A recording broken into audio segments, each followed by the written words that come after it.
What's up, everybody? Welcome back to another episode of the Mets'd podcast. James taking the intro this episode because Mark has a tiny little bitty sore throat, and he can't talk that much, and he can't be that loud this episode. But we're back. Have a great episode coming at you guys, talking about a good, not great series against the Rockies, talking a lot about this lineup, this pitching staff, where this team kind of is overall as we head into the All-Star break. Going to talk about Pete a little bit in the Home Run Derby. Going to talk a little bit MLB Draft. Going to do some classic media marvels like we always give you guys on Monday. But first, got to do the plugs. I don't do the plugs that often, so I might forget some things. But if you're not following us, follow us on Twitter, Instagram, TikTok at Mets'd. You can watch us live on YouTube. You can listen on Spotify, Apple Music, anywhere you get podcasts. I think that's everything. Mark is pumping a fist, so I think I got it all. But now reversing the roles. Mark, how do you feel with your little bitty tiny sore throat? Terrible. My uvula is so inflamed. It feels like I can feel it dangling in my throat, touching my tongue. It's a constant battle of needing to talk because the MLB draft is going on today, and that's like one of the biggest things I do all year, and also feeling like I'm going to vomit at any moment because I'm speaking. So, yeah, it's a fun one, but I'll try to do as much talking as I possibly can. A little bit disappointing, though, that we couldn't get the sweep today. Yeah, disappointing. You did say you wouldn't be satisfied with this series without a sweep. Do you not feel satisfied with the series? No, I don't, especially because we had a lot of opportunities, I felt like, in Game 3 as well, where the Mets, I know they were always coming back, but there was that one inning where Pete Alvarez of Vientos, I think, struck out when Mears was on the mound, and that just kind of can't happen. And then late in the ninth, they also had an opportunity, too, and they couldn't get it done with men on base. Listen, I mean, I'm being picky here, and I'm being a little critical. Like, you're losing the game, you're not expected to come back and win, but it felt like one of those that the Mets could have came back and won, and honestly should have. Yeah, I mean, again, also, I take a little different mindset because I felt like the two games Friday and Saturday, they easily could have lost them. So the fact that did find a way to win two of these 3 games, at least I was like, that's fine. Because if you were to lose the series to the Rockies, you kind of kill all the first half vibes. If you win it, you now would have set a new high watermark in the season. The Mets would have been 5 games over 500 for literally the first time all year, and you would feel as good as possible. But nice for... I'm not going to say like nice for heat check, but just it's like good, not great. Like I can't be mad about winning a series, but I don't know. You are right, though, that the way they lost those last few innings, having 2 men on seemingly in the 6th, 7th, 8th, and 9th inning, maybe one of those they didn't, but just going off memory. Lots of chances. That Alvarez line drive, I think that was in the 8th inning. I really thought that was the one that was going to get out. Mm-hmm. And just, even the 9th inning, the way it got weird, some people online were mad that J.D. Martinez hit for Jeff McNeil, but he did not hit for Tyrone Taylor, the at-bat before, who struck out on three pitches very easily against Victor Vodnik, who we like Victor Vodnik. This is Victor Vodnik podcast. But, again, just these are real first-world problems that we're talking about going into the All-Star break. And if you think about where this team was 6 weeks ago, you'd be like, fuck you guys for complaining about shit like this. Yeah, I mean, like, at the end of the day, they did still win the series. They are going into the All-Star break 3 games over 500, right? Yes. 3 games over. And this was a team that a couple weeks ago I thought was dead. So... I mean, since weeks, like a month. Well, I guess a month now. But since José Iglesias stepped in, I mean, he's changed his team. It's kind of crazy. He got on base 3 or 4 more times again today in Game 3. 5. Even better. I mean, here's my favorite fact of the day. I told James earlier. Has a higher F4 and B-WAR than Major League National League All-Star Luis Arraez, who he's hitting 310, guys. Don't forget, singles matter. I'm pushing the José Iglesias narrative national because I wrote him on my blurbs in Roto World on Sunday. Nice. over because I write one hitter blurb for every team, and I was like, Pete hit a home run, but like José Iglesias on base 5 times, like I can't fucking not do that. José Iglesias, I don't even think this is all a ton of fun, and we all realize it because we watch these games every day. But if you look back and like zoom out of the stats, because he's played 30 games since being called up on May 31st, he's hitting 380 with a 999 OPS. And he released a hit single. And his batting average run scoring position is like over 400? The whole thing is ridiculous. No, he's been shockingly good for someone that nobody had wanted on their team. I know we spoke about it maybe on the last episode about how sometimes the last man you don't want to have this big personality that José Iglesias has, that he could cause trouble. But man, has he helped this Mets team out so much. And people also forget too, I know it was a 39-game sample, but in the 2020 season, Iglesias hit 373 with the Orioles, too, so he can provide a little bit of a spark plug for a team, which he's definitely done. And, I mean, he also plays great defense, too. He made a lot of really nice plays at third base on Sunday, which is a weird thing for the Mets because they tried Vientos at first, and they let Iglesias play third. And Iglesias was just jutting across the diamond, making play after play after play. A couple like nice sidearm throws. Kind of surprised Jeff McNeil with a force-out second base like in the middle of this game, too. But he's a wizard, and he provides a nice little foil for his bottom of the Mets lineup, along with Harrison Bader, where it's just like put the ball in play, put the ball in play, put the ball in play, try and make things happen. One day, if Starling Marte ever comes back to this team, he might go down to the bottom of the order and make things happen with just a lot of singles at the bottom of the order. But right now, having Iglesias down there, this will not last forever. It just won't. Like, he's such a free swinger. Today, Ron, you called him a really good bad ball hitter during the broadcast, which I think that's like the worst thing you can call a baseball player, because I don't want my baseball player to be a bad ball hitter. I want you to be a bad ball. Vlad Jr. and J-Ram, though, were great bad ball hitters. Great, totally. If you can hit the bad ball for an extra base hit, sure. But I don't want you. I want you to be a bad ball taker and just hit the other pitches. But still, what we're getting from Iglesias right now literally changed the entire season. Like, it's funny that he walked in there on May 31st and that spurned the whole hot streak. But it's beautiful what he's done. Yeah, this lineup looks really good. I mean, on Friday night, it was just so fucking on with 2 home runs from Harrison Bader, 2 home runs from José Iglesias. Everybody was swinging. I think Jeff McNeil this weekend probably had the best swing that he's had all year with that double in the gap. I mean, things were cooking. When this lineup's working like it has been, it's pretty fucking good. Yeah, I mean, it's pretty fucking good. So I kind of underselling it. This Mets lineup is second in National League in home runs. I think they're up to, I'm going to get it right now. I said the other day, I think they're up to second on the whole National League in runs scored, both behind the Dodgers. Like, it fucks. And then you go to Friday night where you can get carried by José Iglesias and Harrison Bader, and you're like, this lineup is different. Like, I've never seen Mets lineups like this in my life, where I'm like, you can sit back and watch a baseball game. You're like, wow, this is one of the 5 best lineups in baseball. I was DMing with friend of the pod, Sam, Ohio State fellow Buckeye, and he was like, this team is really fun to watch. That was before the entire bullpen implosion and the sweaty ninth inning by Edwin Diaz. And I was like, what you mean is this lineup is really good? This team, like, that's what it means. I feel like when a baseball fan's like, this team is fun to watch. No, I'm like, oh, I like when we get hits. Even Vientos hit that home run on Friday too, where it was like, holy shit. Like, sometimes, like, we know Mark Vientos has a ton of power, and we see it all the time how powerful he is. But to club a pitch like an inch above the top of the strike zone, like, not even pull it, to hit basically straightaway center field, 410 feet. It's like, what the fuck? Like, this guy is kind of like literally built different sometimes. It took us a long time to see it. I think it's also, we got to talk about how good Harrison Bader's been as well, because defensively he's just so money, but at the plate he's really taken a step forward this year. Granted, he's still not walking. It doesn't seem like he ever will. He's a bit of a free swinger too. He goes up there and gets his axe. But if you look at center fielders in Major League Baseball this year, in terms of F4, in the National League, he's top 5, which is kind of crazy. He's only behind Brandon Marsh, Jackson Merrill, Elliot Ramos, and Brenton Doyle. And he's ahead of guys like Jazz Chisholm, like Cody Bellinger, like Corbin Carroll. Like, I mean, really, really good players. He's exactly what this Mets need, or what the Mets team needed, and having him at the bottom of the order, it's honestly awesome. I know at the beginning of the year, I was super critical of his at-bats, and granted they were horrendous, but he's now turned it around, and he goes up there, and I feel pretty confident with him every time at the plate. Ronnie talked about this weekend, too. I don't remember if it was Friday or if it was Sunday, but the fact that this Mets team, Mark has to cough a little bit, his little throat. But just the fact that this Mets team, they seem to be a lot more aggressive in the strike zone. A lot of the numbers back it up. And we went on our big rant after the Jorge Lopez debacle about this Mets team. It was about Maybe they heard it. Maybe they did. It's about how poor the team was in the heart of the strike zone. It seems like every single guy is not getting cheated there anymore. It's becoming what? Let's see what those stats look like now. I'm going to look that up while you talk. Yeah, just see how they go. But it's like, you could feel it watching these games. That, like, it's one about not getting cheated, sure, but it's also just about seemingly not letting pitchers go by. I think Nimmo and Lindor have embodied this the best way. And again, Nimmo didn't have that good of a series. He left it all out there in the couple games we had against the Nationals, but Lindor had another tremendous series. I think he was on base I thought 3 times on Friday. I don't remember Saturday, but I think he was also on base 5 times. I want to say it was just crazy on Sunday.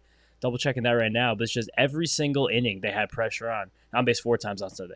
But every single time they had pressure on these Rockies pitchers, on the Rockies bullpen. These are bad pitchers, so it's nice to see them put that pressure on, but it's just they didn't give them any chance to breathe, and that's what a lineup that we now think and we believe is a top 5 lineup in baseball should do against a bad team like this. Yeah, no, I mean they've been really good. All the stuff has been good, especially on the offensive side. Now on the pitching side, that's where things get a little interesting with this team. It feels really weird that I'm just like talking so calmly. It's like a very weird feeling for me. I want to yell and scream and stuff, but not in a negative way. Just I want to be louder. But I do think we have to talk about the Christian Scott lefty problem because he's having a really hard time getting these guys out. Yeah, I have a lot of stats about the Christian Scott lefty problem, and I've alluded to the fact the last couple of months that this was a thing that he was going to have to work through, and there was adjustments that had to be made, and none really have, and it's now officially becoming a problem. And you guys probably feel it watching these starts week in and week out, but the stats are stark. And I'm not a big splits guy. I don't really like to be. I don't like citing any kind of statistics in a split, because usually when you like split a guy's season, against each side of the plate, you haven't really faced enough batters to throw enough pitches for any of these stats to be meaningful. But with Scott, there's so much built into how he approaches hitters from each side of the plate that I think it is very relevant. And the stat, it's such a spread that you just have to mention it. Against lefties against Christian Scott are hitting 304, 345, 532, whereas righties are hitting 169, 231, 313. A 304 versus 169 batting average against hitters from both sides of the plate, and a 532 versus 313 slugging percentage for hitters on both sides of the plate. If we have to think of player comps, that's like, I don't know, as hitters, that's like Aaron Judge versus Martin Maldonado, basically, against both sides of the plate. That's what happens when Christian Scott faces these guys. And even the WOBA is more stark. That's 377 versus 240. And you could feel it so much on Saturday because the only time the Rockies scored runs off Christian Scott were the Jake Cave and Charlie Blackmon homers. And the Cave home run, I'm just going to tip my cap. I've never seen a home run get inside outed like that in Citi Field. I really don't think ever. Like, I don't know if you can come to mind, but just it was like an outside pitch kind of, and it just got squirted right over the left field wall. Like, it hit the black part above the orange line and bounced back. But that was also part of a 6-pitch at-bat where Scott was ahead and couldn't put Jake Cave away. And the Blackmon home run was really bad because that basically chased Scott from the game. That allowed the Rockies back in the game. That went from a start, which seems to happen to Christian Scott a lot, where he's cruising and then suddenly he's not because one ball leaves the yard at a very inopportune time. And he put himself in harm's way with this one. He went down 2-0 to him. He tried to throw him a first pitch slider, was way off. He tried to place a 1-0 fastball, was way off. And they just throw a fucking hanger 2-0 to Charlie Blackmon, who suddenly lives in the Coca-Cola corner, put a second one in there in back-to-back days. And you're like, okay, now this is a fucking game again. And those are both kind of enigmatic of where Scott is against lefties because he cannot command that gyro slider consistently at all right now. It's amazing to me that he was as good as he was his life as a pitcher before he developed a sweeper when that gyro slider was his like go-to secondary pitch because it's not there. He hung another really bad one to Ryan McMahon the 5th inning, like after that Blackmon home run that he just missed. He fouled right back.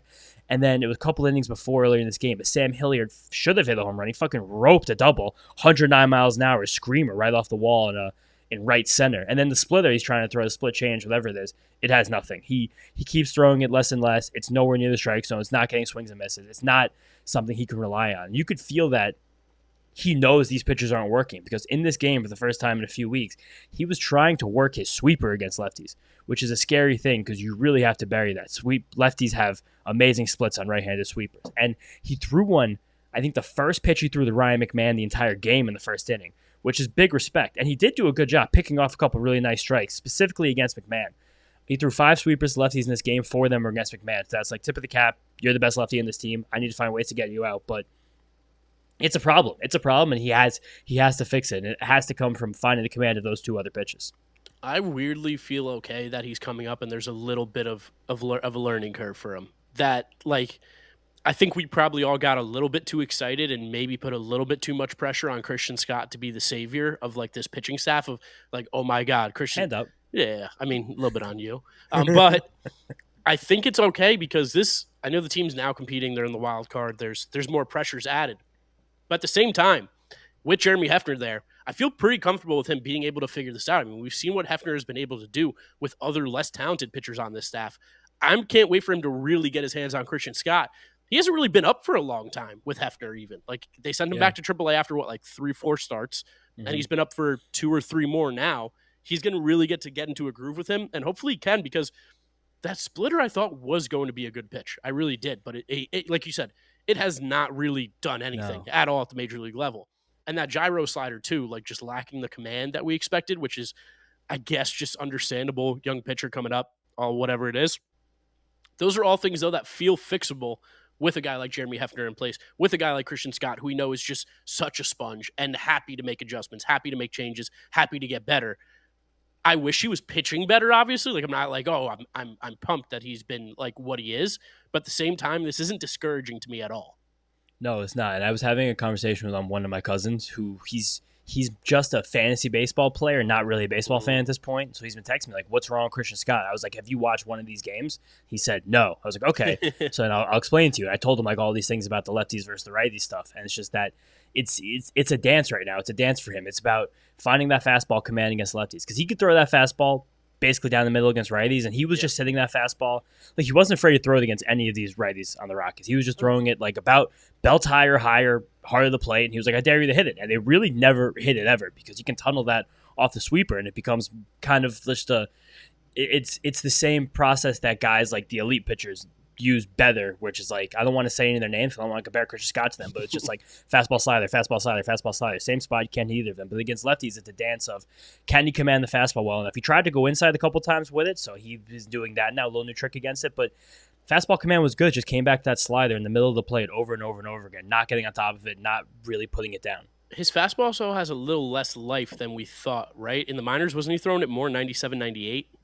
Yeah, a little less velocity, but the same life. And I think he can. And again, I think this is just something that he hasn't talked about. No one in the Mets has said literally, but just something watching these starts of his, it seems like he might be taking it off to have better command of it, because I think they know, and he knows, that the velocity is what makes his fastball so good. It's the hop, it's the carry with the low release point. Something that we've talked about, something that Lance Brasdowski talked about with us on the show a few weeks ago. It's just that's what misses bats. That's why hitters keep swinging under that fastball. So that's not really the fear for him, his fastball velocity. It's nice to see it over 95. That makes it even that much better. But when it sits like 94 like it did on Saturday, it's still good. It still misses bats and still doesn't get hit. It's just about whether or not he can get on top of and command that gyro slider. Yeah, which, I mean, these are all things I think he'll be able to fix, but he does need to fix them. He will not be the pitcher that we hope and think of him as if he does not make these adjustments. So we'll see after the All-Star break what he looks like. Got a nice little time off here. Hopefully get back to it. Let's go to the bullpen, though, because the bullpen obviously is a mess, but two guys who are not. Two guys that are for the people, very, very smart brands, José Butto and Dedniel Núñez. I mean, Jesus Christ, these guys have saved the New York Mets season because, again, the bullpen is a mess. It is an absolute shit show. But José Butto is just so nasty out of the pen. It's crazy. This is the prophecy we foretold in this podcast when we first began it 3 years ago. Like, this guy Butto comes up like, I don't know if he has all the stuff to be a starter, but man, in like a 2-3 inning net relief role, this would be nasty. All it needed was a full organizational overhaul, a new president of baseball operations who approves of using pitchers in these strange roles. And it finally fucking happened. But all those same lefties that gave Scott trouble, Hilliard, Cave, Blackman, McMahon, José Butto walked in and murdered them, crushed them. He just kept throwing that changeup against them. They couldn't hit it, couldn't even touch it. They swung 7 times the changeup, and they swung and missed all 7 times. I've never seen a whiff rate of 100%, a pitch throwing that off in a game. It was crazy. I mean, it's pretty cool that for a team that's definitely struggling with getting lefties out, especially in the bullpen, because Jake Diekman's been just not very good, to be able to use Butto, who's good against righties and also good against lefties with that changeup, it's so valuable. Yeah, there was that bat at bat from McMahon in the 8th inning where I think Butto made him swing and miss 2 or 3 times in that at bat alone on the change. A bit of a tense moment before Dedniel wound up coming in finishing this game. But we love him so much. And Núñez, high key, saved this entire Mets season. He kind of did. He's as good now as Reed Garrett was in the first 6 weeks of the season. Now he's done this for the second 6 weeks. So now again, it's all about David Stearns. Who's going to do it for the next 6 weeks? And we try to figure this out because BMDO.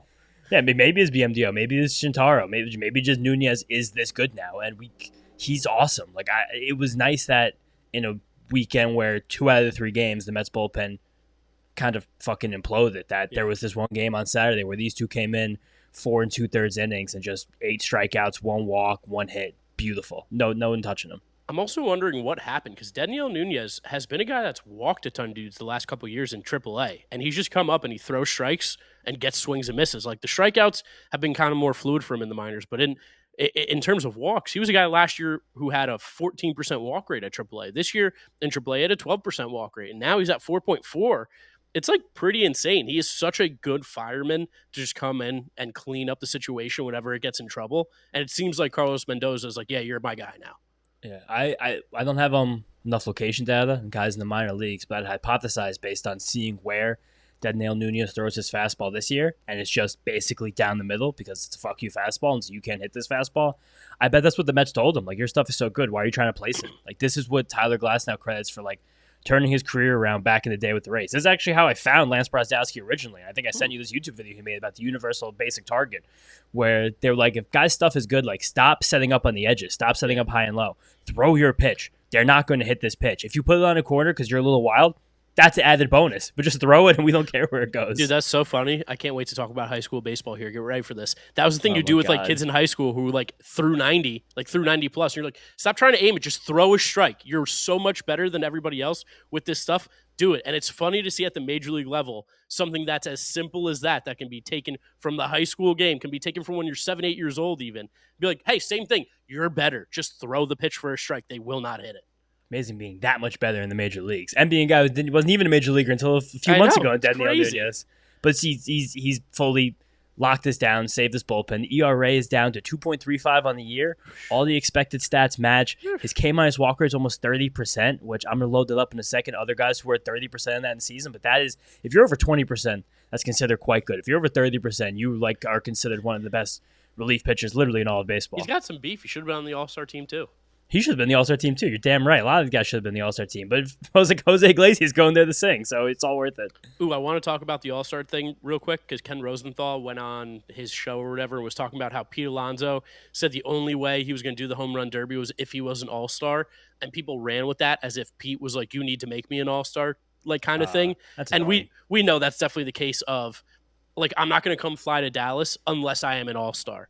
Yeah. So people were like, wow. I'm not just going to show up. He's like, oh, wow, he really took a spot from Nimmo and Lindor. Like, not a great teammate, learning a lot about Pete. I know that there was someone in the Mets world that compared Pete's contract negotiations to that of Jalen Brunson's, and then he promptly got absolutely skewered because that was a horrendously bad take to have. But, like, again, find a fan base that hates their players as much as the Mets sometimes. It's kind of crazy. Like, I know Pete's been not clutch this year and he only scores when they're up or down 4, whatever it is.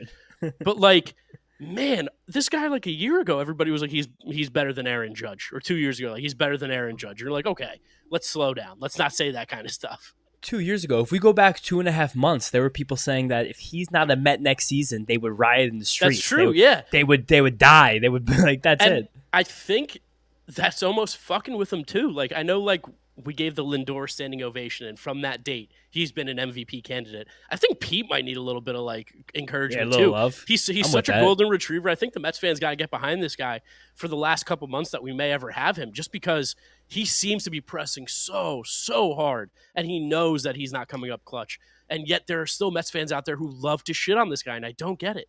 It comes back to that report that came out in May where they were like, Pete Alonso declined this contract. People were like, he doesn't want this much money, this fucking asshole. It's I like, take all that right, much. It's like, yeah, you don't play baseball for a living. Yeah. You have no talent.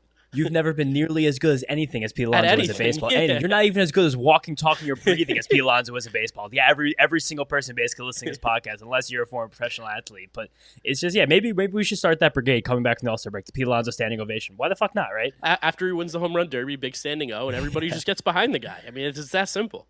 I don't think he's going to win a derby. But quick recap of the Dedniel Núñez. 7th highest strikeout minus walk rate of any reliever in baseball, only behind Mason Miller, Josh Hader, Jeremiah Estrada, Cade Smith, Matt Strom, and surprisingly, old friend David Robertson. What?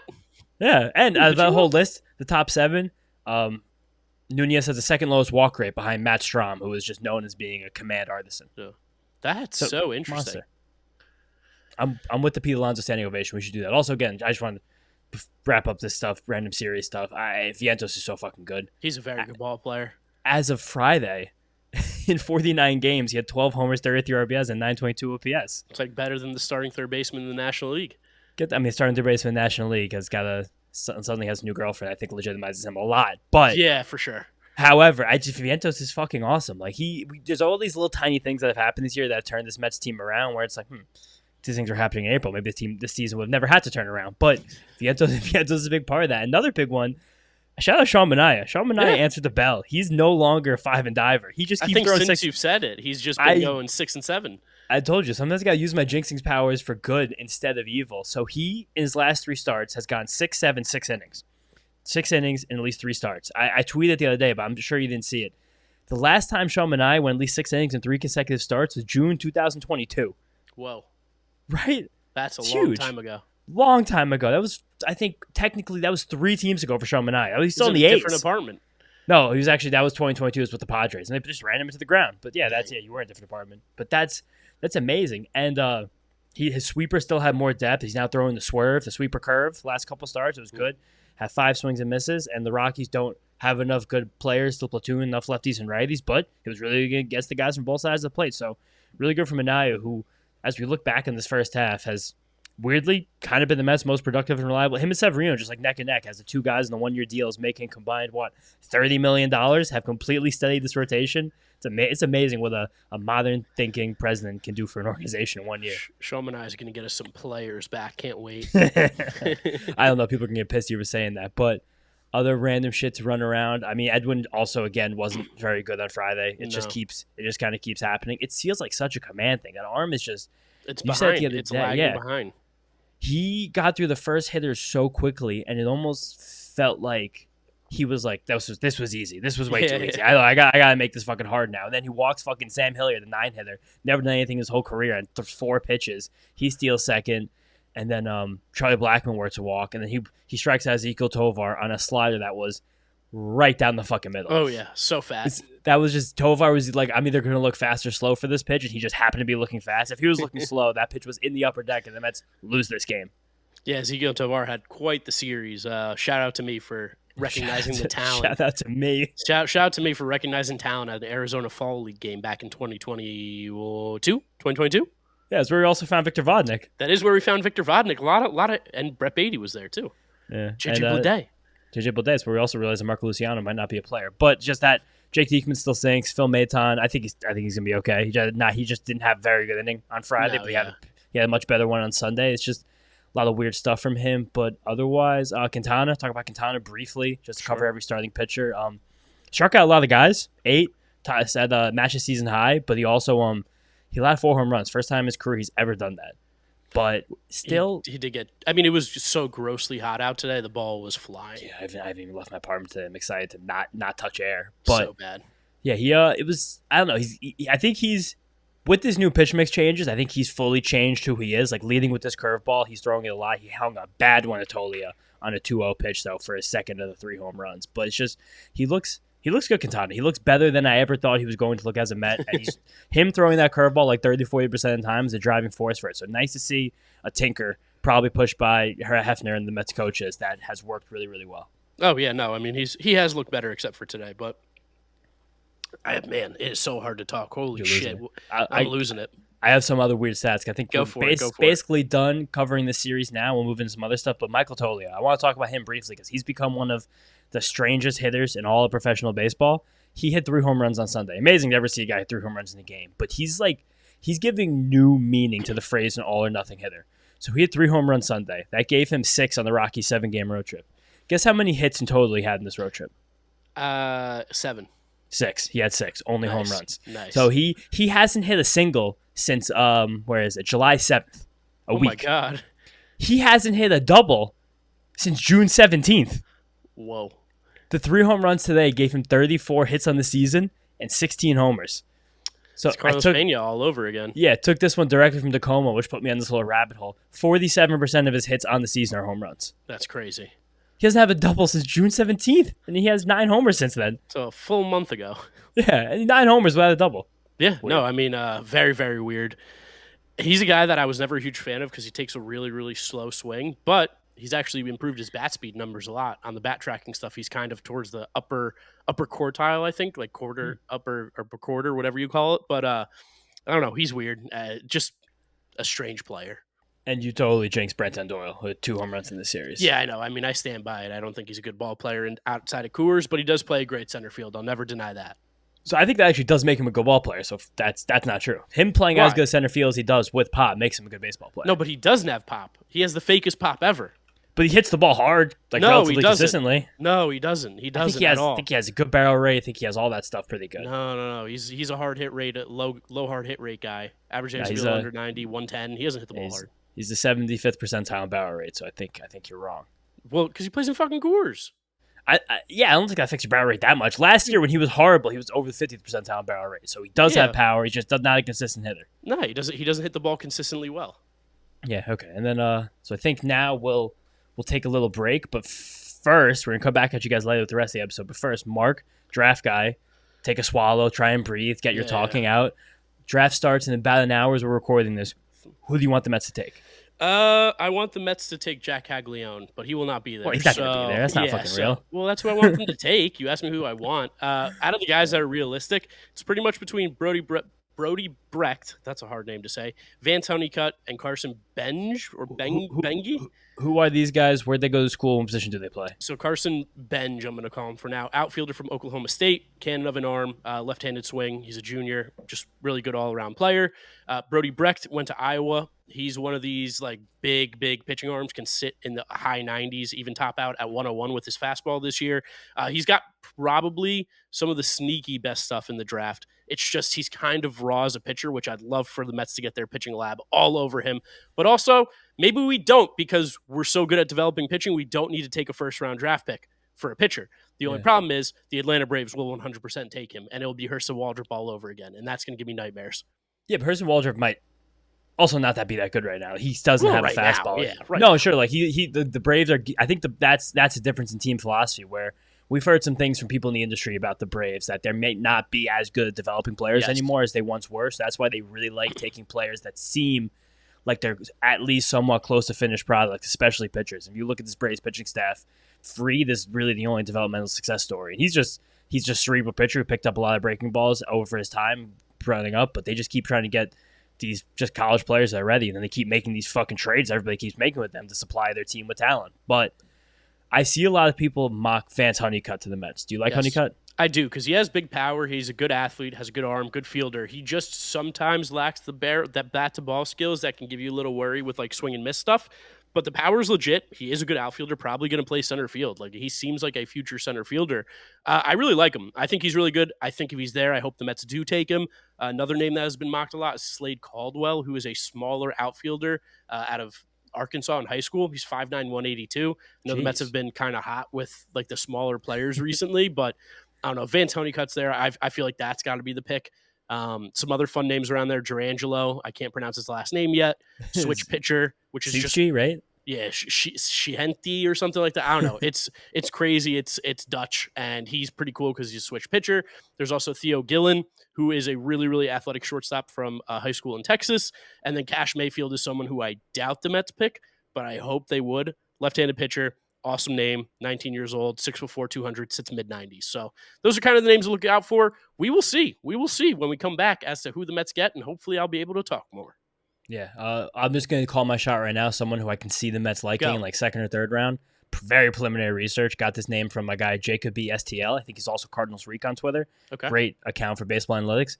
Tyson Neighbors from Kansas State. Interesting. He's got 23 inches of IVB on his fastball, 97 miles an hour, and 87-mile-an-hour curveball with a fuck ton of drop. It looks really good. Hey. That seems like the kind of data-driven profile that this new Mets regime loves to take as like a second, third round college pitcher. Tyson Neighbors also has a 60-grade curveball and 70-grade slider, according to MLB Pipeline. So that's interesting stuff. All right, it said Neighbors reminds scouts of Craig Kimbrell.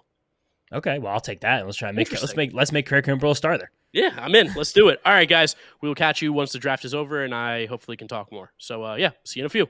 3 hours later. All right, so miraculously in the 2 hours that have passed since the MLB draft, I am feeling a lot better. You can probably hear it in my voice. James noticed it instantly when we were talking before the recording.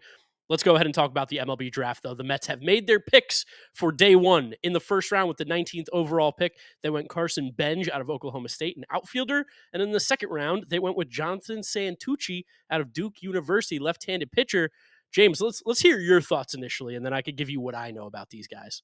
Okay, my thoughts initially. I'm a very reactive draft scout. So like I start learning about these guys like the week before the draft. I listen to what you tell me, and then I take the people who have good data on college players. Benge to me just looks like an athlete, a guy who can hit, which I like, and he looks like you've been talking about his hands a lot. He just looks like to me a ball player. I got some good data from my guy Jacob E. STL. Basically, hits the ball really hard, is pretty passive in the zone, but when he swings, he makes tons of contact. He doesn't pull it as often as he'd probably like to, but he played well against velocity. Yeah, so Benge, his hands are wildly fast. I mean, if you watch any highlights of this guy, you're going to see just rips through the zone, which is something I like. You want someone who swings the bat hard rather than swinging the bat soft. Again, think of the difference between Ellie De La Cruz and Jeff McNeil. Those are kind of the differences right there of like swing the bat hard, swing the bat soft. I'm not saying Carson Benge is going to be there, but that's just the idea of you want guys who swing the bat hard. So his bat speed is incredible, but yes, there is some concern with his ability to pull the ball in the air. And I know when we were talking off camera, you were a little bit concerned that that's like our boy Brett Beatty, who has had issues pulling the ball in the air. And Brett Beatty does have pretty good bat speed. Again, we can't compare what Carson Benge's bat speed is to Brett Beatty's. We just don't have those numbers right now. But I think Benge's bat speed might even still be better than what we see from Brett Beatty. And it also feels really mental with Brett Beatty right now. It seems like you're trying to change the hitter that he is. The thing that I like about Benge the most is just the fact that he has some of the I just knocked something down. He has some of the best bat to ball skills along with exit velos in the entire class, and being able to get that at the 18th, 19th overall pick to me feels like really good value. Of course, Vance Honeycutt was there. People wanted him. There were other outfield prospects that the Mets were tied to that were still available. But Benge was one of the guys that I was happy with if they got that spot. Based on everything that I've seen at Oklahoma State, he was great. 18 homers, 24 doubles, 64 RBIs last season, 49 walks to 51 strikeouts, 1,100 OPS. Again, take college stats with a grain of salt. Sometimes they're a little inflated depending on where you play, who you play against, but he's a big-time player. He's a legit dude, played in a big conference, one of the stronger conferences in college baseball. I don't know what the ceiling is like a guy on Carson Benge. That's the one thing I'll say. I don't know what he projects to be, but the player comp they were throwing around is Nick Markakis, and I'm not going to lie, Nick Markakis would be a pretty nice player to have for a long time in your organization. Yeah, Markakis was a funny comp too, because then they started talking about Benge's best qualities for how hard he hits the ball, and that was like one thing that Markakis didn't do well. Yeah, and this is the only thing that's weird to me is like people are just like all around player, but I was like, all right, but he's a corner outfielder in college, so like if he doesn't even have any potential in center field, that changes ceiling a little bit, puts a lot more pressure on the bat. But he has a lefty bat, which is good.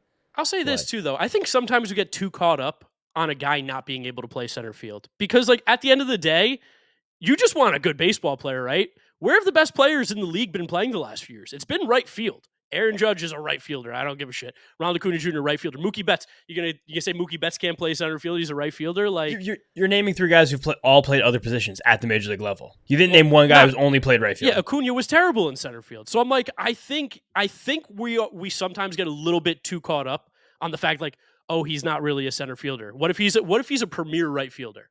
No, totally. I'm not saying in terms of like if this guy's a Major League Baseball player, this is how good he is. I'm saying just like in terms of a prospect. Like it's harder to be a more well-regarded prospect. Not even just in terms of like how well are you a fit on my team, but how well you're fitting in with like different sets of rankings. And basically how many paths you have to get to the majors. Like you don't promote an outfield prospect because he's a tremendous defender in right field. Of course, unless he has a cannon. Yeah, and also Benge does. But the last time someone over-exaggerated how important corner outfield defense was, it was the Cubs with Jason Hayward, and they immediately regretted it. Like, this is a stupid idea. Like, so just from saying, a lot is on his bat, and there's some things he does really well. There's a couple tiny things that we'll see if he changes. I'm interested to see where the Mets put him, because I think they have a chance to be aggressive with him because he's an advanced college hitter from a big conference. Like, if he is in Brooklyn by the end of the year, I think that'd be fun.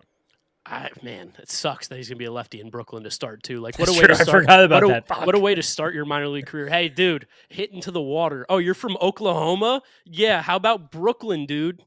Yeah. Two other things about Benge, because we're talking about baseball. Let's have some fun now. He said he's never been to New York ever. I mean, that checks. He's literally born in Oklahoma City, went to school in Yukon, Oklahoma, and goes to school at Oklahoma State in Stillwater. I mean, talk about the sticks. And something else fun.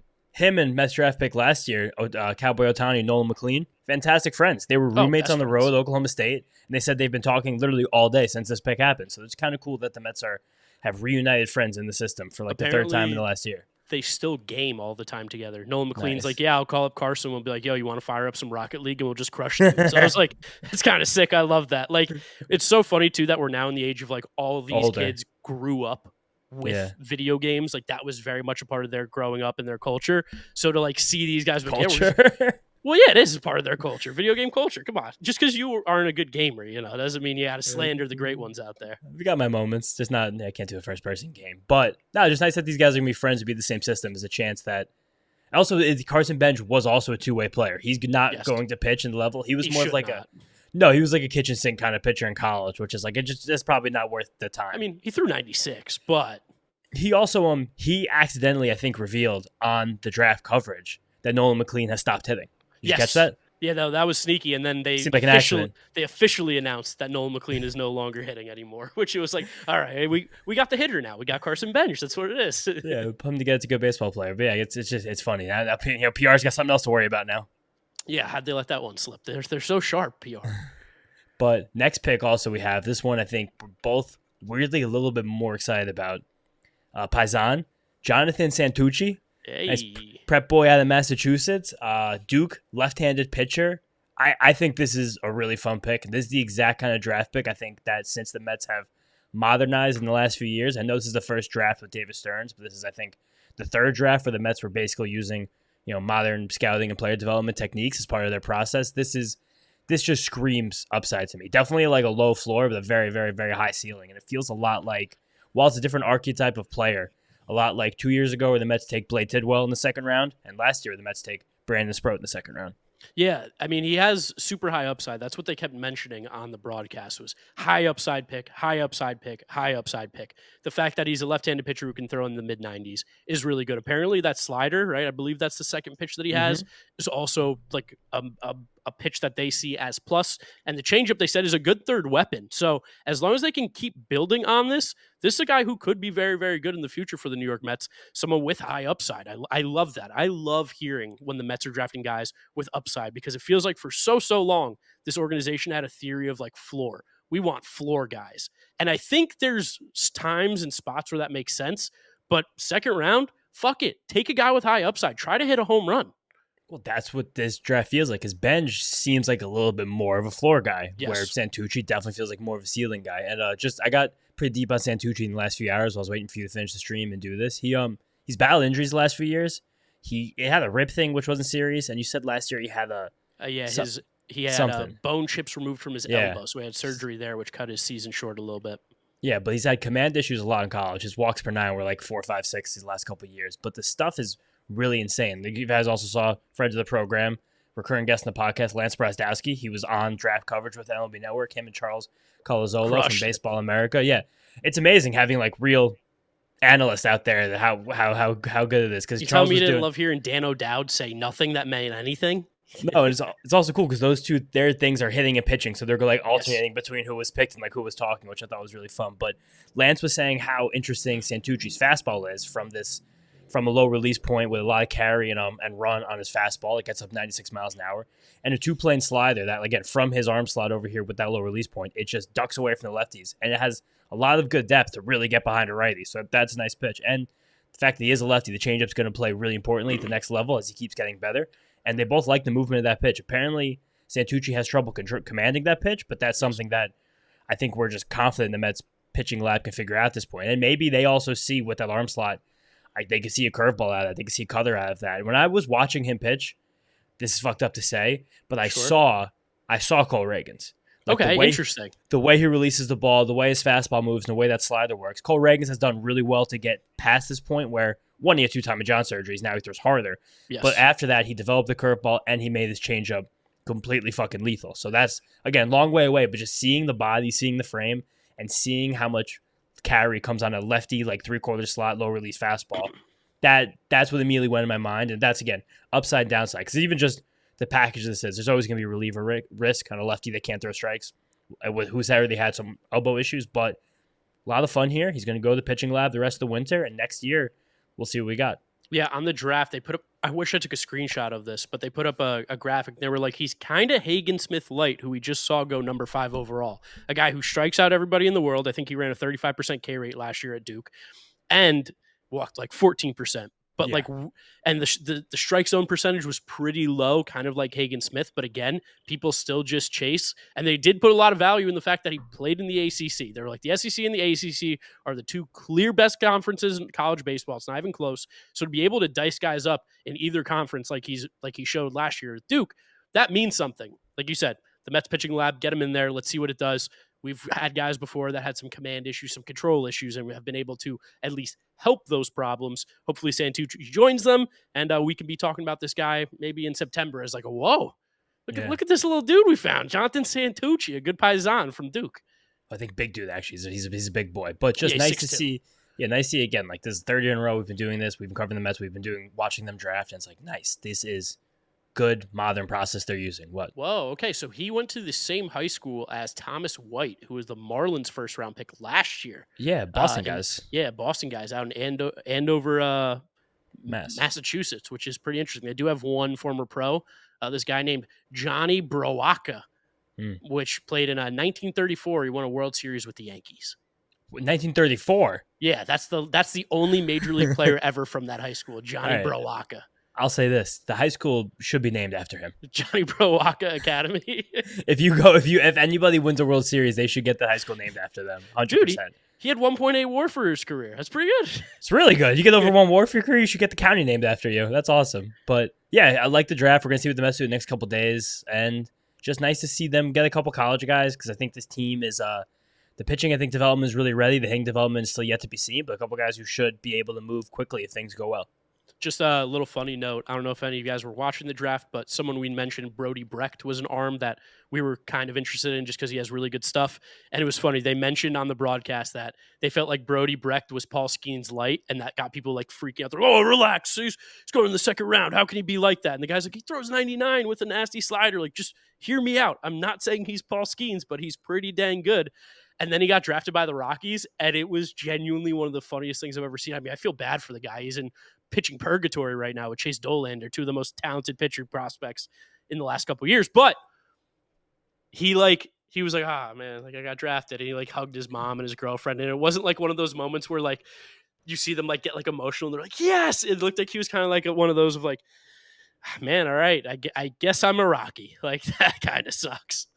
I mean, the moment of that like sticks with me the most. But I think getting drafted to the Rockies as a pitcher in baseball is unique to sports because it's just like it doesn't have to do with the people there. There's no way out. But I remember vividly, it's probably like 8 or 9 years ago now, when Zach Levine got drafted to the Minnesota Timberwolves. Yes. And ESPN caught it on camera. He went, fuck.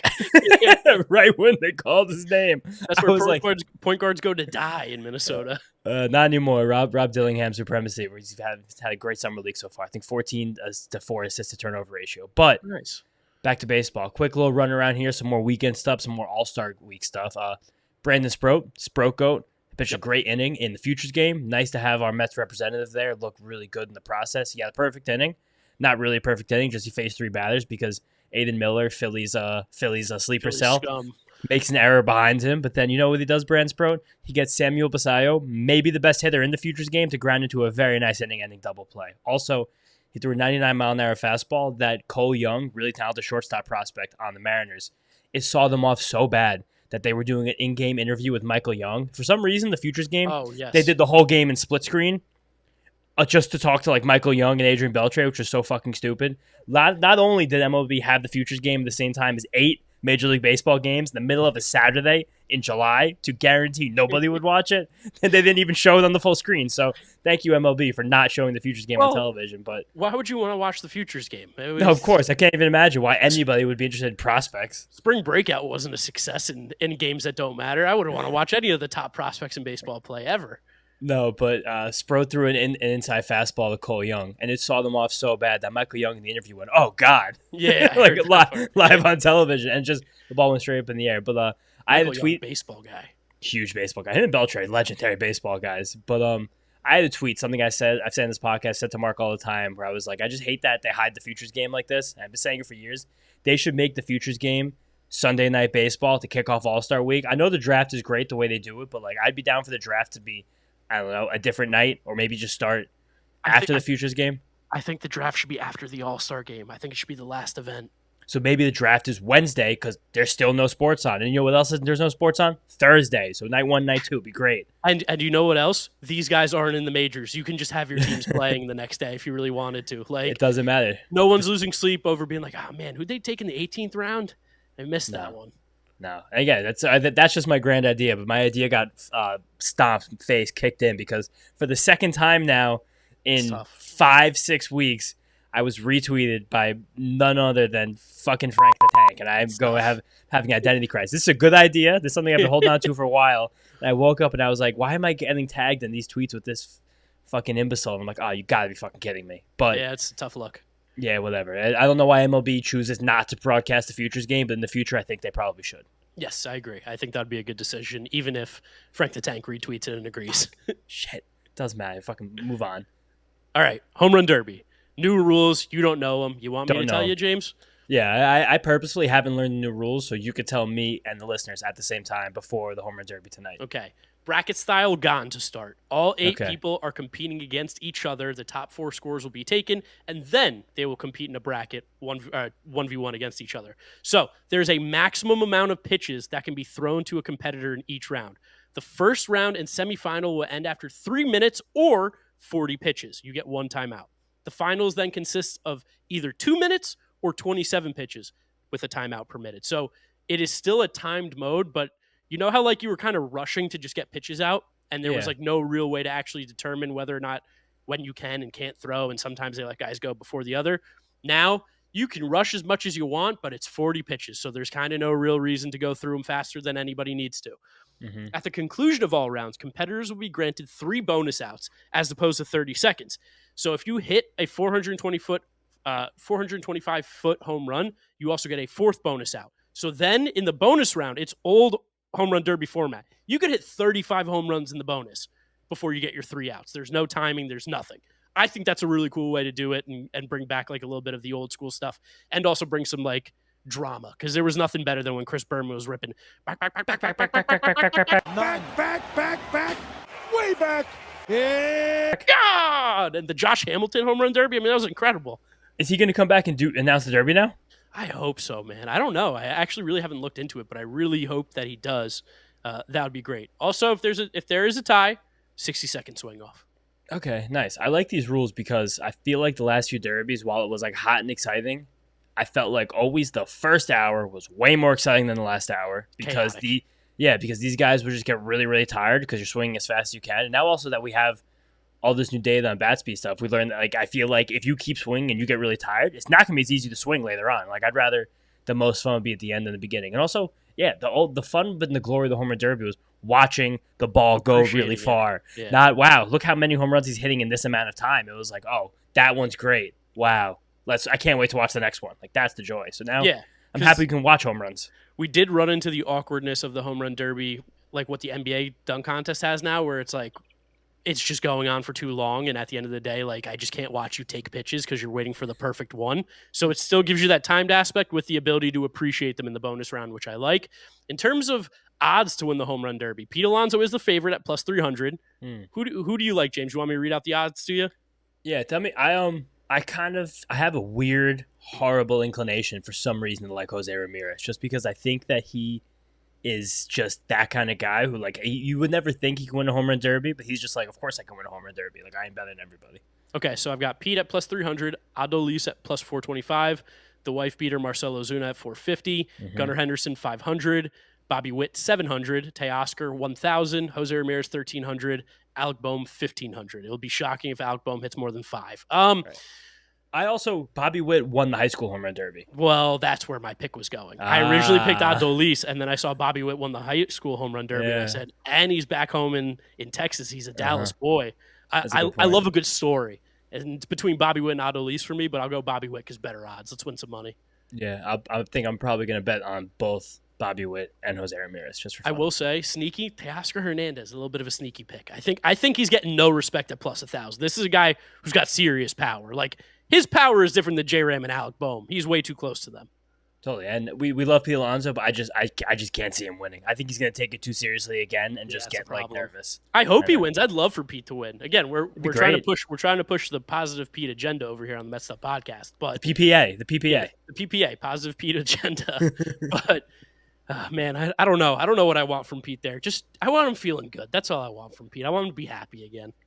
Me too, which is why I almost thought that this would have been a nice week for Pete Alonso to clear his head rather than be like, I am going to the home run derby again. I think he needs this. I don't know. He just needs a time off, dude. I don't fucking know what he needs. But yeah, whatever he needs, I just hope he gets. You know what? Just go there and enjoy yourself. It just sucks that the home run derby, one of the best parts about it is like your teammates, get your entourage around you. Pete's got no teammates there right now. I know nobody. Your boy Luis Arias said today he's not playing in the All-Star game officially. You know what? He jammed his thumb. Respect him for stepping out because he did not deserve to be there. Jose Iglesias should have been there. Yeah, well, he will be there, so that's something for Pete to look forward to. Jose Iglesias is going to be hanging out like not in uniform. He's going to be wearing like jeans. Oh, he'll be on the field with Pete for sure. That's what I'm saying. Yeah, he's going to hang out with everybody. But That's not. Maybe Lindor gets that spot now. I want to say shit about that. If an infielder from National League isn't going, I could also see Lindor at this point being like, nah, I made plans. Which player puts on a Willie Mays jersey while he hits? Oh. It's probably Pete, right? God, fuck no. I think P has enough money now that he has enough PR people around him, like his personal people, and they're like, don't do that. Who'd you go? I hope there's no African American players. So. I was gonna say I hope no one. You hope nobody. Someone's going to do it. It's a guarantee someone's going to do it. No fucking way. If it was in San Francisco, yeah, but there's no way someone... you want to make a bet on that? If someone wears a Willie Mays jersey? If they wear a Willie Mays jersey or they wear like a number 24 instead of the normal number they wear. Because didn't they do that for Hank Aaron? Didn't Pete wear 44 one year? I hope not. I don't know. He did. I hope he didn't do that. If he did that, I don't want to publicize it. I want to keep that down low. That's fucking horrible. But... oh, God. We're talking Willie Mays. I have a Willie Mays fact. I've been slacking on them. Someone got me in the YouTube comments. I haven't been doing them. So, great one. So, Willie Mays, one of the 18 players in history of baseball to have a 4-homer game. That is more rare than throwing a perfect game. 24 players in history of baseball have done that. So, that's a pretty serious thing. And Willie Mays is the only member of the 600 home run club to have a 4-home run game. And his 4-home run game came April 30th, 1961, weirdly, against Hank Aaron. Whoa. The boss, the Milwaukee Braves. And he hit 2 home runs in that game. So Hank Aaron had 2 home runs, and Willie Mays had 4 home runs, 8 RBIs. And this was the craziest thing about this. 3 of Willie Mays' 4 home runs in this game either came off of World Series MVP or All-Star. Wow. Yeah. That's crazy. I mean, what a game you saw if you went to that one in person. Freak out. I mean, also, it was April in Milwaukee, and I'm sure they didn't have indoor stadiums yet, so I guess that probably would have sucked to be at that game. But you would have seen some true history. Willie Mays versus Hank Aaron, 6 total home runs. All right. Good little fact there from James. How are we going to wrap up the show? Because what are we going to do? We're not previewing a series in this episode. We'll drop an episode before we get back from the break for sure. We got to do some media marvels because I got a few good ones. Yeah, we could wrap up that with a good one. So first one, quick one, just Bob Nightingale doing some draft coverage. Boobs, just one of the best journalists that's ever existed in baseball media. So there was something great that happened in this first round of the draft where there was a lot more black players taken than the last few years, and it just so happened that 9 of the first 21 players taken in the first round were black. And Harold Reynolds was talking about that, like he feels like the rule changes are pushing athleticism, so it's bringing kind of a new kind of player in the game, defense, versatility, speed. Bob Nightingale takes this commentary and tweets, MLB draft, 9 of the first 21 players selected in the first round are black. #diversity. I mean, the hashtag diversity is insane. I haven't seen a hashtag on Twitter in a decade, and Bob Nightingale's like, yeah, diversity. That's also true. No one uses hashtags. We haven't used 15 years. We haven't used hashtags. Wow, hashtag diversity. It's almost like put that on a T-shirt. Jeez, Bob Nightingale. I'd love to put that on a T-shirt. With just a picture of Bob Nightingale's face, hashtag diversity. Yeah, and now we got the real media marvel. Hit us. All right, so if people were watching the Yankee game on Sunday, weirdly they play 11:30 in the morning. Shout out Roku. It was a huge end of a series game against the Orioles, where the Yankees had a dramatic come from behind win after Ben Rice hit an amazing home run in the top of the 9th inning. Shit. No, you're right. That's not what happened. Actually, with 2 outs in the 9th inning, Anthony Volpe got in front of a ball and just totally booted it to extend the game, and then Cedric Mullins had a line drive to left field that Alex Verdugo got possessed by a demon and he fell down, and then the Yankees lost the game. And Alex Verdugo lost all motor skill function in that moment. Yeah. But that was after Anthony Volpe just kind of kicked the ball and just didn't make a play. Anthony Volpe's been a great defender, but I think a lot of people, especially in New York media, got really ahead of their skis on Anthony Volpe in like the first 2-3 weeks of April. And one of the people who did it the worst was whatever the opposite of a friend of the program is, Brandon Tierney. Enemy. Yeah, one of the bald guys on WFAN. You guys probably know the rest of them. But he had a quote from, it was April 10th, and they were talking about the growth of Anthony Volpe, basically saying he was like becoming a star in the American League. And he said specifically, he goes, if you could tell me that one day Anthony Volpe is going to be Cleveland Lindor, I sign up for that in a second. That's exactly the player I think Volpe will be and can be. But if you tell me that he's going to wind up being like Mets'd Lindor, I'll pass on that. I think Volpe's ceiling is a lot higher than that because this version of Volpe is clutch. He makes the big plays in the big situations. Lindor's not that guy. I know he's not clutch. So yeah, that's a take. That was a take. And now Anthony Volpe makes a game-losing error. And then I just was like, you know what? I'm going to scroll around a little bit for a second. I know there's a lot of Yankee fans who had some takes about Volpe and Lindor in general, like going back to April. And I found Yankees World Addison, who's a great Twitter account, but it's just funny. Like on April 7th, He said, Anthony Volpe, your American League leader in WAR, and it was 0.8 WAR, and he was also tied with 3 other players. And then friend of the program, Big Game Bengal, Anthony Volpe developing plus having Juan Soto means that Aaron Judge does not have to carry the Yankees anymore, and they'll still win. I love it. That wound up not being true either. Yeah, nope. Another one from Addison. Look at Anthony Volpe, man, on April 2nd, leading the American League in on-base percentage with a 667 on-base percentage. And it's always funny to me when people take these stats, they lead the league in these things, and it's such a clear number of a very small sample, like 2/3. Oh, that's never going to happen again.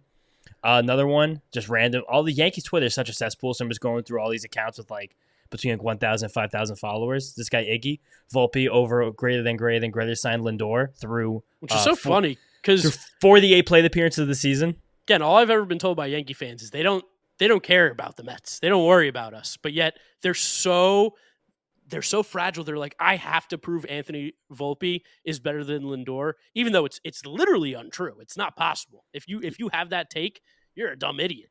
Yeah, here's another one. Volpe is New York's shortstop, not Lindor. I know what I just said. And then this is probably my favorite one. Racist almost. Yeah, this is a little bit. Yeah, you know who's New York's shortstop? That Italian, not this fucking Puerto Rican Francisco, whatever his name is. Realistically, there's probably significantly more Puerto Ricans in New York at this point than Italians, but digress. So Knicks Muse. Knicks Muse is a big-time Twitter account, and it's run by someone named Smithy NYK. I love the Knicks. We both love the Knicks. But one of the worst parts about the Knicks is that most of their fans just happen to also be Yankee fans, which is a fact I ignore most of the time, but sometimes I get reminded of it. And there's a tweet from him on June 23rd, which is crazy to me, that Anthony Volpe leads Francisco Lindor in the following categories, and it was WAR, WRC+, OAA, batting average, on-base percentage, WOBA, stolen bases, and he was like, this is why he's better than Francisco Lindor. Then he was deep in his mentions, arguing with people about why Volpe's better than Francisco Lindor. And now I'm just going to talk about Volpe versus Francisco Lindor in general right now, like at this second, to see who's better. Who do you think is better baseball player right now, Mark? I mean, it's got to be the cute Italian, right? I mean, it's got to be Derek Jeter 2.0. Yeah, I mean, almost you would think it's Derek Jeter 2.0, but actually it just so happens to be Francisco Lindor. What? No way. So on June 23rd, like Smithy NYK said, Anthony Volpe did have more WAR than Francisco Lindor, but as of right now, Anthony Volpe has 2.3 WAR and Francisco Lindor has 4.1. Since June 23rd, which was 2.5 weeks ago, Anthony Volpe's accumulated 0 WAR, where Francisco Lindor has accumulated about 2 full wins above replacement. So gross. So he's almost double Anthony Volpe at this point. And something cool that Volpe did on Sunday before he made that costly error that literally cost the Yankees a game, he actually has first extra base hit in 2 weeks. So it was cool that Mr. Singles got the ball out of the infield for once, and he got an extra base hit. He then, compounded it with the error. But so suddenly also Francisco Lindor has does he have a higher batting average? No. He has a higher batting average. Yeah, Volpe's a higher batting 245. Lindor is hitting 250. Volpe has a 91 WRC+, so we call that in the Andres Jimenez range, where Francisco Lindor is a 123 WRC+.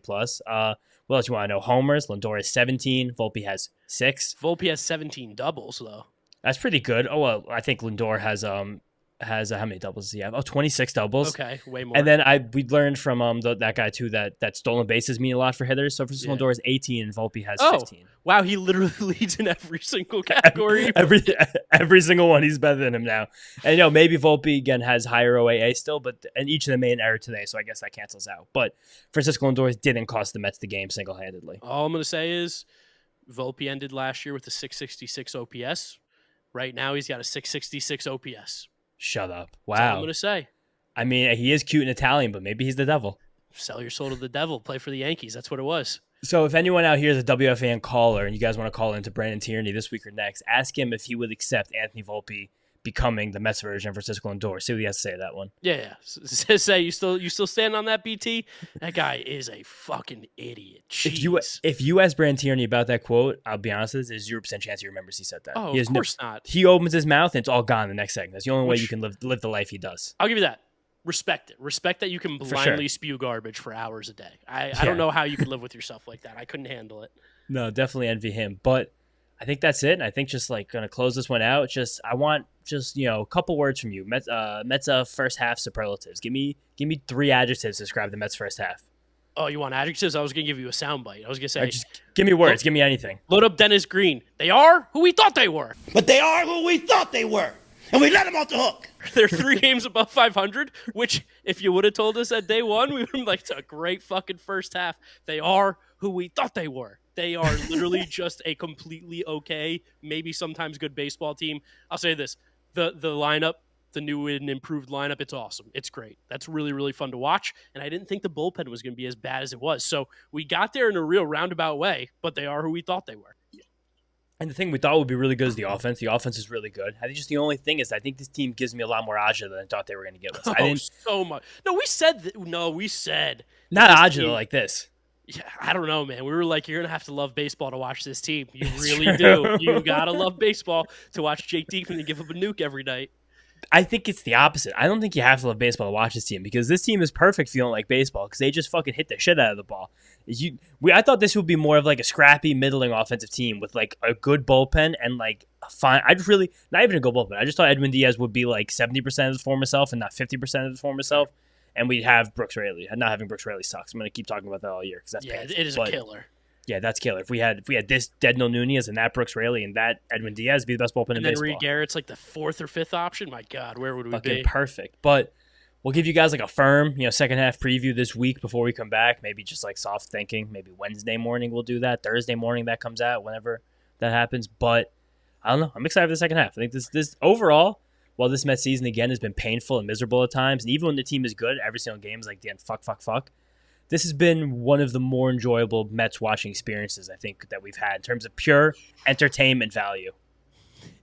Man, I don't know if I can go there. I don't know if this is one of the more enjoyable. I'm not. It's entertaining. That's what I'm saying. I mean, dude, on June, I'm trying to see when they got to their lowest. They were fucking 24-35 on June 2nd.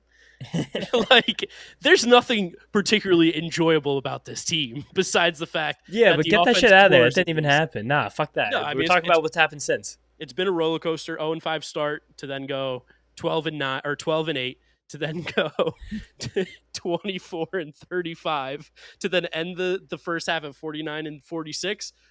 Could not have written it any more Mets like. They are the New York Mets. # these Mets. Best marketing campaign ever. These Mets. And let's wrap it here. All right, guys. Thank you so much for watching and listening. You know what to do. Follow us on all our social media at Mets'd on Twitter, Instagram, and TikTok. Subscribe to the Mets'd Podcast YouTube channel if you have not yet done so you can see the life that I've gained in the couple of hours since the beginning of the podcast to the end. I feel like a new human. If you're listening to us, Apple Podcasts, Spotify, Google, drop us a rating, drop us a review, download, and subscribe. I'm also going to check the reviews right now, see if we got any new ones in there to shout out. James, where could they follow you? Follow me, James_Shiano. I am Giraffe Neck Mark with a C. In terms of new reviews, you don't got any new reviews. I think we left one last time. Did we not read? No, we read this. We read Big Bin Buddy, who was like, I like when these guys are drunk and they got good chemistry. And I was like, I hope we do. We're friends. It'd be weird. Yeah, I guess that's it then. All right. See you guys. Peace. See you guys next time.